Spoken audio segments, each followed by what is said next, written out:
We are service businesses. We're We are people. people and people and people. And it's all about repetition, right? It's all about making sure that you get people to think like you and you get people to really be clear on where we're going. This is the PMP Industry Insider Podcast. Hello and welcome out to another episode of the PMP Industry Insider Podcast, where we take a look at what is changing in the pest and lawn industries, and we take you to the front lines to those that are driving those changes. As always, I'm Donnie Shelton, owner of Triangle Pest Control and Triangle Lawn Care, and with me is Mr. Dan Gordon. Dan, would you like to say good afternoon? Introduce yourself, a man who needs no introduction. Our sponsors, I'm sure you're going to put a plug in for the peer groups, our topic, and our very special guest. How about that? Absolutely. Hello, everybody. Dan Gordon, PCO bookkeepers and M&A specialists, bookkeeping, CFO services, exit planning services, et cetera, et cetera, et cetera. And our sponsors, if you are interested in marketing for the pest or lawn industry, that would be Comarch by WorkWave. They are, if you're looking to grow your business or prepare for sale, Comarch can help you get there. Learn more at comarch.com. If you're interested in industry-specific insurance, and who isn't, because insurance has gotten very, very expensive, you would look to our sponsor, PestSure, who provides insurance products tailor-made for the pest and lawn industry. PestSure understands the risk of the business and offers coverage that fits your needs. Learn more at pestsure.com. And for phone systems, we're an industry leader in designing and implementing unparalleled voice solutions. That would be Voice for Pest, and they seem to be very good with SEO and counting how many people hit their website, because they want you to visit their website at voiceforpest.com/podcast, and we recommend that you go and get counted. You know what we could do? We could do? We did a previous Get a couple episode of bots on and AI agents, so we can have these AI agents go out and just hit that link, and we're like, oh my gosh, we have 1 billion hits on just to have fun. But I don't know. That it may take their website. I probably shouldn't say anything anymore. I don't know. Because quite honestly, the sponsors, PestSure and Comarch, wouldn't keep doing it if it didn't work. So. Yeah, no, we like our sponsors. But Voice for Pest is pretty new, so we love those guys. We love those guys. Well, I mean, again, I have to say, as we say each time, I use all these companies, and obviously it's more than just a sponsorship. We consider them to be partners, and grateful to have them, and I think they're very good for our industry. So yeah, I mean, if you're looking for marketing, insurance, and of course a phone system, would recommend that you reach out to our sponsors. And of course, if you get a good plug, if for whatever reason you have a beef, you mention Dan's name. If it's really great, then you can just mention mine. So, all right, continue on. Yes, perfect. Hold on. And if you want to be in a podcast or peer groups. You can be like us. Getting late. You don't want to be like us. Yeah. Oh gosh. gosh. Be in a peer group, and we've got David Billingsley on one of the episodes, either coming up or I'm not sure when this one's going to air. The peer groups, which it seems like everybody's interested. By the way, we got back from the WorkWave conference. And they had a session on peer groups, and it wasn't us. It was just a bunch of guys who got together and were talking about the peer group. It was actually quite interesting. Yeah. If you're interested, it's just go to pmpindustryinsider.com/peer groups, and you can inquire about a peer group. And today we are talking. I'm going to give you the title because, Donnie is doing the notes. He's one of those guys in school who was, writing the report right up until the time he had to hand it in. I would never. Listen, funny story. Years ago, I used to hang out with the Real Green guys, and we would go and do these road shows, and they called it the Real Green Standard, which is you would work on your presentation legitimately until it was time to present. You know, so I would say that I've never done that, but I would be lying. So, all right. Yes. So the topic for today is called "From Chaos to Cohesion: The Power of a Singular Vision," and we decided to do this episode because this is particularly for me a pretty hot topic because it's a challenge, right? I mean, we have grown at Triangle and we've gone through several iterations of growth, and as we've gotten larger, simple things are not quite as simple anymore, and things that I took for granted when I was smaller and I was actively running the branch every single day, it's not quite as easy now. And so, I feel like if you are growing your business and if you're adding people, of course, this is going to be a challenge that you all will face, which is how do you make sure that everyone's on the same page? How do you make sure that everyone understands what's going on in your brain? And I will tell you, it gets the bigger you get, the more difficult that becomes, and the slower it is. I just have noticed, and maybe that's, maybe I'm just using my firsthand, maybe I'm projecting my experience here at Triangle on all of you, but I will tell you, this is, at least for me, has been a big challenge. And so we thought we'd dig into that. We'd talk a little bit about what can happen as you grow. If you are not very smart, such as myself, and then what you can do to prevent some of that from happening and some strategies that you can use to try to keep everyone on the same page. Because again, as you get larger, that gets very, very difficult. So let's start with, I'll do this at the end. I'm going to put some books and some articles up that you can read if you're interested in learning more.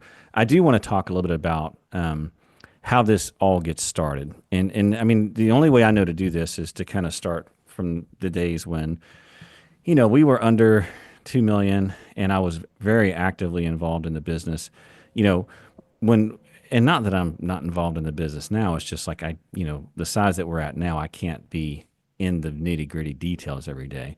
But I remember, I could know what was going on without folks telling me because I would observe it firsthand. I would be sitting in the office and I would hear someone say something funky over the phone, which I'm sure you've never had that happen. Or, I would take a phone call and it would be talking about a technician who did something or whatever. Or I would hear a customer, say, this is how we found you. And, yada, yada, yada. The point is that I was very much in and around the front line. And so it was easy for me to understand what was next for the business and where we were doing well and where we needed to focus. And the other part of it is that we were so small and people around me every day, they kind of knew what was going on in my brain. And so it was easy for me to I hate to use this word because everyone uses it. It was easy for us to pivot as a business. So if it's like we needed to focus on something different, I could do a presentation on it on a Friday or a Thursday or whatever. And the very next week we had it implemented and we were doing something different. Turning on a dime. Turning on a dime. Now, I will tell you now, we don't do that. And back when I was smaller, being able to pivot quickly, being able to changing priorities multiple times, that was kind of like what the business needed. Now, as the business has gotten larger, that's not. It's like my greatest strength is also my worst weakness. And what I mean by that is that, it's like my ADD translates into the business. And so, I want to do 10 things at once. And what happens is that dilutes what the priorities are. People don't understand what the priorities are.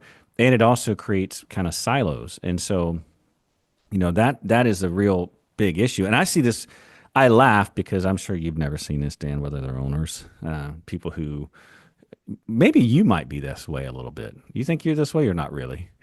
Well, it's funny because in EOS speak, you are the visionary. Yes.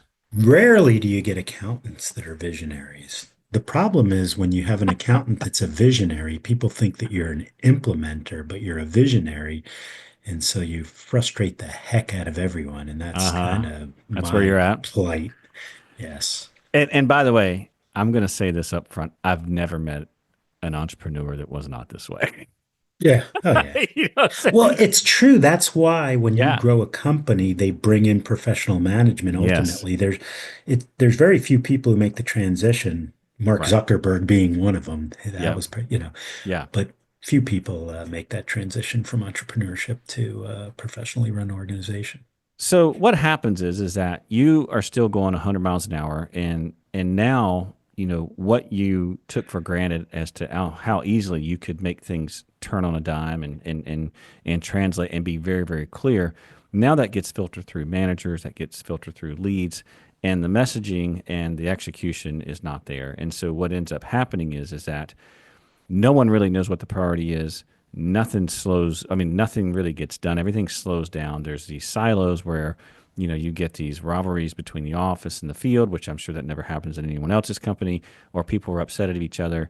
And ultimately it starts slowing you down the larger you get. And it is absolutely a function and a result of people not being clear on exactly where you're going and what you're doing. And we've had multiple podcasts about, this is one of the biggest reasons that I became a big fan of EOS. And the reason I like EOS is because it takes, listen, I'm sure most of our listeners are probably already running EOS. And if you're not, cool, right? You want whatever system you want. When you look at EOS is not unique. EOS is nothing more than an aggregation of several systems that worked well put into one system, if that makes sense. There's multiple business books. In fact, one of the books that they use for EOS that I really, really like, and I would highly recommend that you read, it's called The Advantage. It's by Patrick Lencioni. We've had him on the podcast before. He's a fantastic author. I think he's a great business leader. And he talks about the 6 questions. And if you go through EOS and look at, like they call it, the VTO, that really is the 6 questions. But long story short, if you're in this place where your business is growing and you're slowing down, and when I say you're slowing down in terms of getting things done, running through projects, getting departments working together, highly recommend, if you're not using EOS, that you start in, or whatever system you want to use. I've found EOS to be the most, well, I'll tell you exactly why I like it. The reason I like it is because it clearly defines what a culture is, and there's a blueprint for how you create that culture. I always got frustrated before because, culture, culture, culture. It's all about culture. You got to do culture. Well, but then, like, when you would dig into, like, well, how do you do that? There was like crickets. Like, no one knew how to do it. And I'm going to tell you, There's a formula for EOS is kind of ruthless, right? I it. mean, it really is. I mean, you rack and stack people against your values, and you run them through the people analyzer every quarter.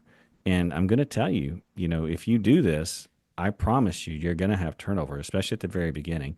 When I say it's ruthless, it's not like it's ruthless towards people, but it's very clear, and it's a system in place that shows you, okay, these people. Okay, I know you've never had this happen, Dan, but it's happened at Triangle. Someone starts at Triangle, they're fantastic, they fit our values, everything's awesome. Business grows, and then what happens? They are the log jam. Yes. What happens is that the business outgrows them and they don't grow with the business. And so now when you rack and stack, one of our values is growth. And so that's a tough one, right? Because you could be great at 2 million and we get to 7 million, and you jumped off that growth train, and all of a sudden you don't fit our core values anymore. And it's I don't want to say it's heartless, but it's clear, right? Because I'm going to tell you, most business owners I know, and I'm one of them, is I'm loyal to a fault. And I don't say that like I need to get a pat on the back or, maybe a piece of candy or whatever, but it is true, right? I mean, the last thing I want to do is can someone that's been with me for 4 or 5 years. But it's easy for me to justify, and it's easy for me to, like, overlook someone who is not keeping pace with the business and who is falling behind. And the one thing I like about EOS, especially, when it comes to culture, is that it gives you a very clear system to, first of all, define what your vision is, define what your values are, and then a system to rack and stack your people against that to make sure that you've got a good team to help you kind of create that vision. So, in any case, this is not a podcast on. What it allows you to do is to, uh, you know, give them a set of values or items that they need to stick to. And when they don't, and then you need to do something about it. And if that means terminating them, at least you can show them, hey, look, we discussed this. This is Mm-hmm. why, Mm-hmm. you didn't do this, and the other thing. Whereas you loved them, you loved them, you loved them, but you know what? Today you're fired. One day they do something, you And just that fire. happens, right? Oh, it While does you're, happen. It absolutely does. It yeah. absolutely does. No, so I mean, at the end of the day, I guess the point I'm trying to make here is that, it's natural as the business gets larger that it gets more and more difficult for the entrepreneur to clearly articulate his or her vision, to really focus on what priorities are, and then get a large team behind them, not doing it all themselves. This is not rocket science. It's not anything new. It happens all the time. There's books like E-Myth. There's other books that talk about this, and how difficult it is to overcome this problem. Not that it can't be overcome. It's just you as an owner, you've got to come up with some sort of operating system or some plan where you can compensate for this, because inevitably what happens is that you get silos, people don't get anything done because no one knows what the priority is, and it gets very, very difficult for you to be super, super clear as to where you're going. So that's all to be said of, how do you get everyone back on the same page, and how do you do this? So first of all, you need to get some sort of operating system, whether it's EOS or some other, some sort of process in place where you're consistently developing your people, you're consistently meeting, and you're consistently reinforcing and defining the vision for folks that come in. And a book that I really, really like, which we talked about earlier, which is The Advantage. And again, this is actually an EOS. They talk about the 6 questions. And so the 6 questions are: why do we exist? How do we behave? What do we do? How do we succeed, or how will we succeed? What's most important now, and who must do what? And those seem like so basic questions, but I don't remember what episode it was, but I did like a state of the company meeting blueprint, I think. But ultimately, when you look at those state of the company meetings, I do them every single quarter. I walk through every single one of these questions, and I legitimately start with that question: why are we here? And I ask the question, right? And then I walk through why, what our company's purpose is. Obviously, I don't tell them it. And by the way, this is not our purpose. Profit is not our purpose. Okay. Growth is not our purpose. That is a result of our purpose. But I talk through that. I talk through what our values are, and I talk about the big picture stuff of, like, this is what we're doing, and this is why we're doing it as a business. And ultimately, my goal is to create a business where we've got a fantastic team. We're all growing. Everyone's making more money they've ever made, and we're making a big impact in what we're doing.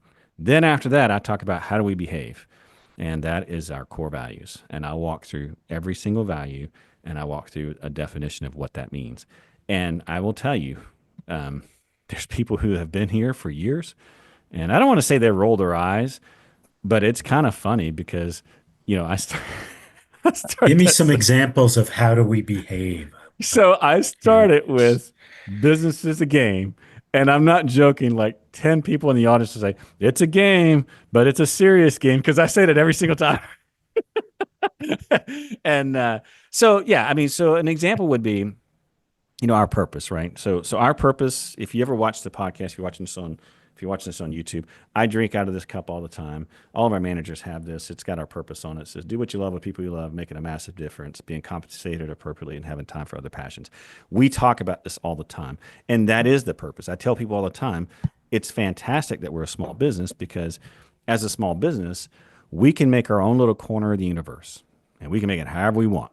Right? We don't have like some large organization pushing something down our throat, telling us we have to be a certain way, saying we have to hire certain people. Like, we can create the game as long as we take care of customers and we're offering something of value. We can set the game up however we'd like.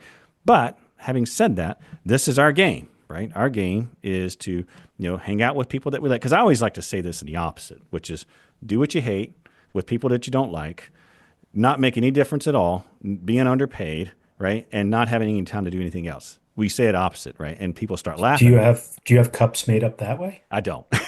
And I have another question for you.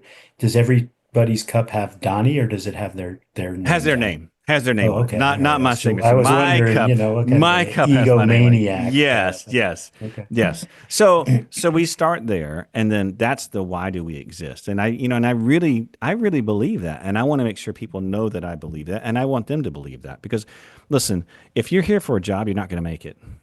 It's not, right? You're going to be super selfish and going to be all about yourself. You're not going to make it. It's not going to happen, right? I mean, you'll go for a little bit, but it won't last very long. So I want to be very clear about that. Then the second thing is how do we behave? Well, how do we behave is I tell people all the time, like, listen, I love that we're all different. I'm all about some diversity. I need people who are different than me. I really do. And I appreciate that. But there's some differences that I'm not willing to tolerate. And those differences here, we call it Go Rise. It's growth, ownership, respect, integrity, service, and excellence. If you're not one of those is not your values and you don't live that, I don't care how different you are, how the same you are. We're different in the wrong way. Like what I tell people all the time is like, while we're all different, that's the fiber that holds us together and makes us all alike. And I'm okay with us being called a cult. I'm okay with us being called weird. I'm okay with us being called whatever you want to call us. But if you can't abide by and live by those values, you can't be here. Make sense? Absolutely.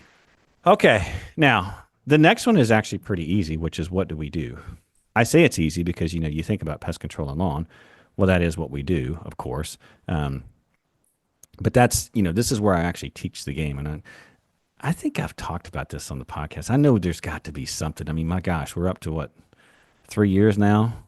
How many years have we been on? Four. So Four. we're over. Yeah, so you've heard all the Donnie. I'm like grandpa now, right? Like, I The mean, I'm like, Donnieisms. yeah, you heard all the Donnie stories. If you've been listening to podcasts, you probably know, what I mean when I say, the game of business, which is where we got 4 players. It's pretty simple, right? You got the company, you've got the employees, you've got the customers, and then you got our vendors.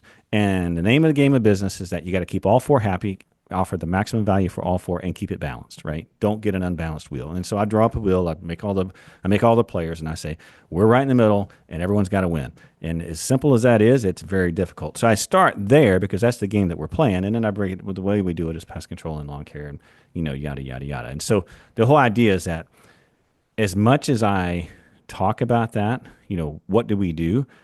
You would be shocked at how many people who come into the business that don't understand business. And so it's my way of making sure every single quarter, no matter when you come into the business, you're going to get trained on that and you're going to understand effectively how we play the game of business. And then the next thing is how will we succeed? This is where I get into our brand. And I talk a lot about, the way that we succeed is by, planning perceptions, which in the previous podcast, I kind of got beat up for saying that, but it's true. So in any case, I walk through, what it is of how we're going to succeed and what does that mean? And it's not, marketing.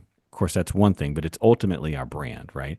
My thing is that it's really good for us to have great marketing. It's much better for us to be a great operator and make our customers salespeople. And so I walk through our brand. I walk through the desired perceptions for our customers, the desired perceptions for our team, and then talk about how it's critical. We talk about how do we succeed is that we are the real thing. Esse quam videre. Do you know what that means, by the way? That's the motto in North Carolina. No, I didn't know that you were a Latin expert. Yeah, I'm not an expert. It's the motto in North Carolina. It's to be rather than to seem. I talk about that all the time. So it's to be the real thing. Okay.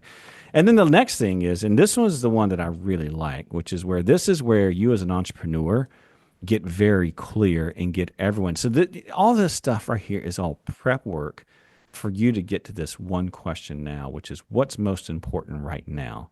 And for you to be very clear about that. And the reason is because depending on who you are in the company and depending on your perspective, what you might think what's most important now is not what's most important for the business.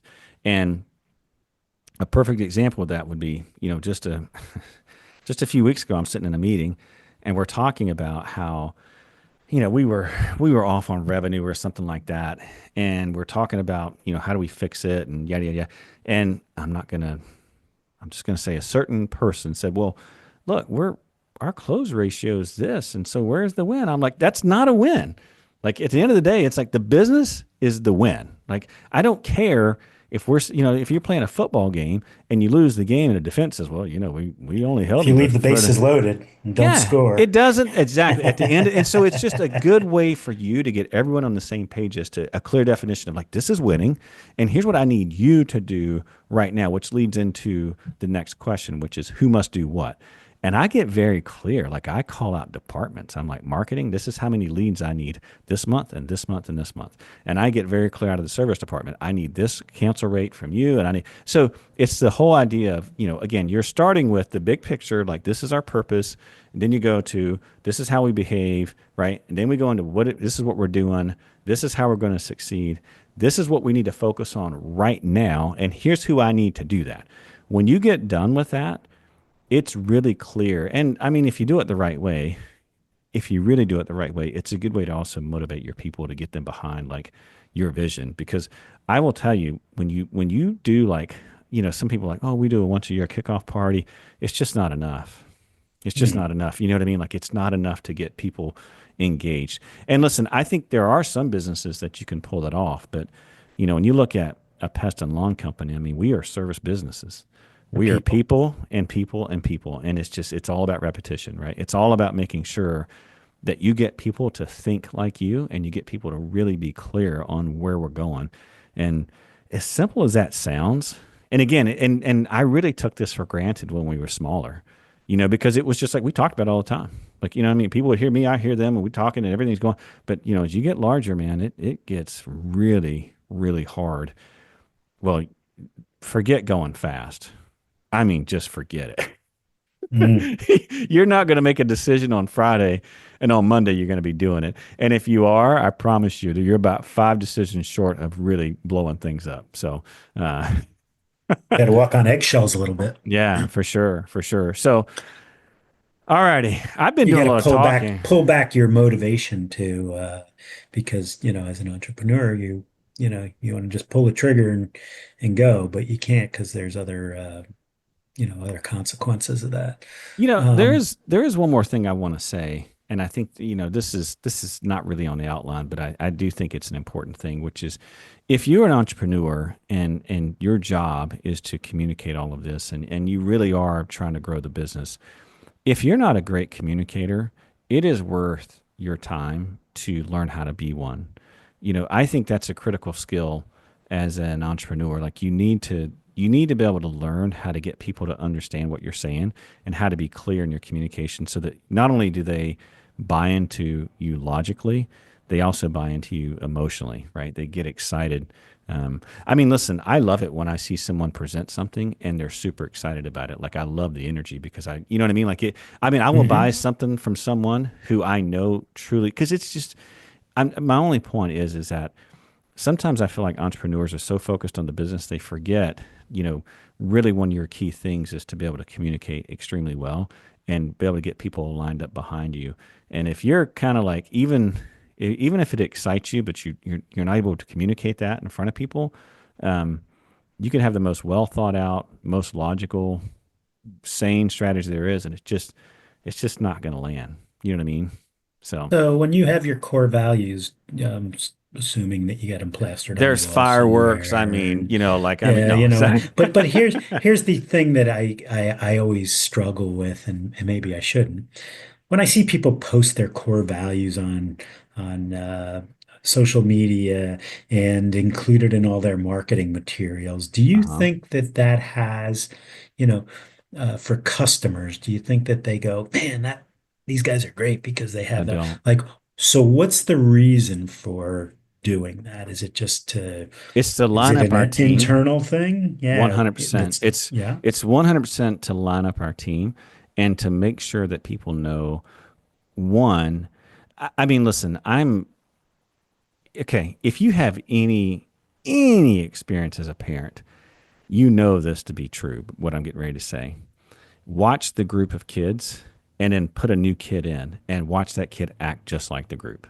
So if you've got a group of kids who are doing really great things and are studying hard and they're working hard towards it, and you put another kid in there, even if that person's not one, that's what he or she's going to do.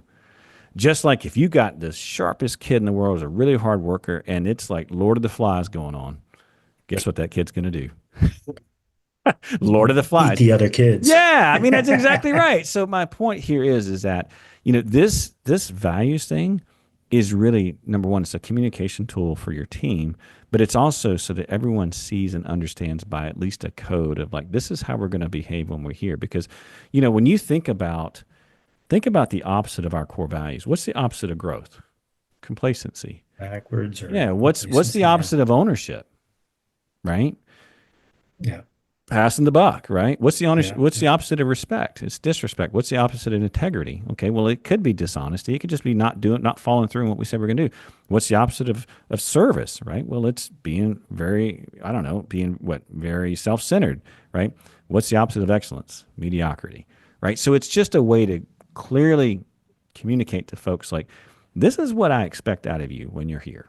It's not just to show up. Like I expect you to be at this level. And so to your point, I don't listen, I'm not out going to church, right? I'm not out there trying to press the Bible on anyone that's as far as a customer is concerned.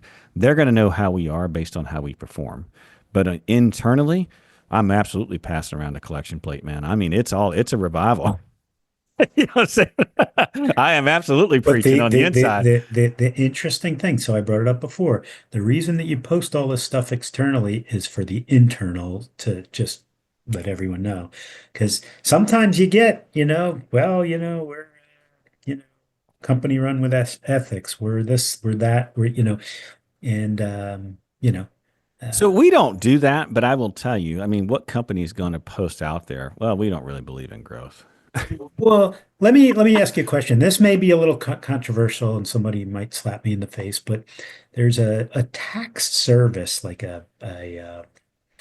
it's I hear it on XM radio or Sirius radio all the time that they help you get out of tax resolutions, right? It's not what we Mm. do, but and at the end, I just see, okay, we're going to go fight the government and everything.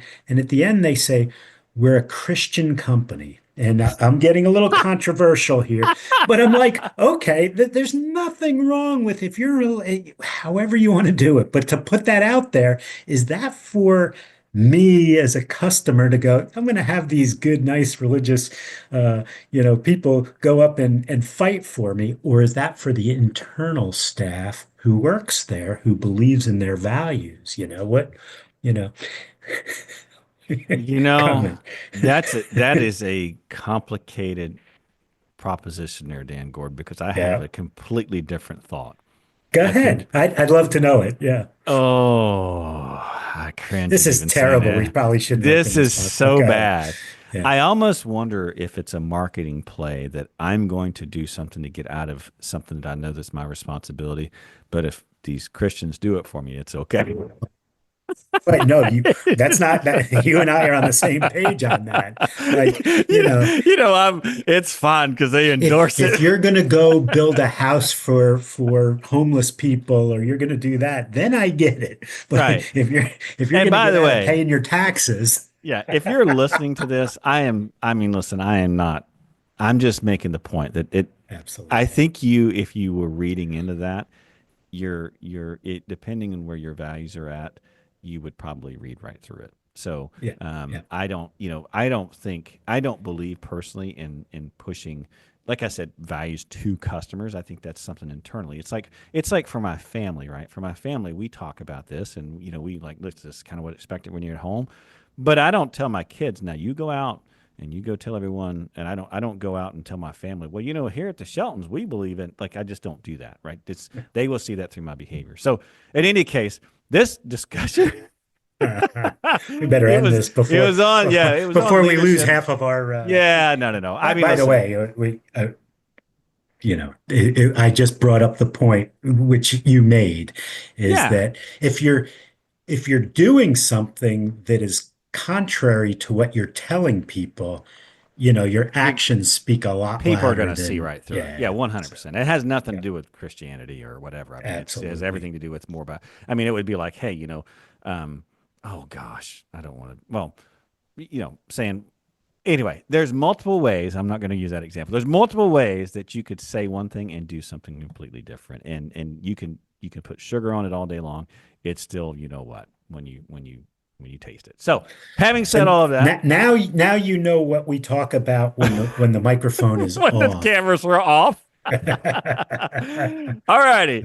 Anything to add here, Dan? I mean, obviously, I did Nope. a lot of talking on this one, but No, this is a good one. This is one that for me, chaos to cohesion. This is something that I have really been living for the last, I'd say, probably 3 or 4 years, and I've struggled with. I mean, it's required me to become a better leader, and so I thought it'd be good for us to just talk it through, and because I'm sure there's some folks that are listening now that may be struggling with the same thing.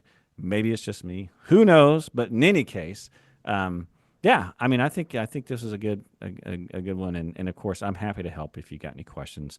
I mean, I realize this is a lot of generic stuff, but the problems are real, and the strategies are sound. I mean, this is absolutely what I have done, and it has helped tremendously at Triangle.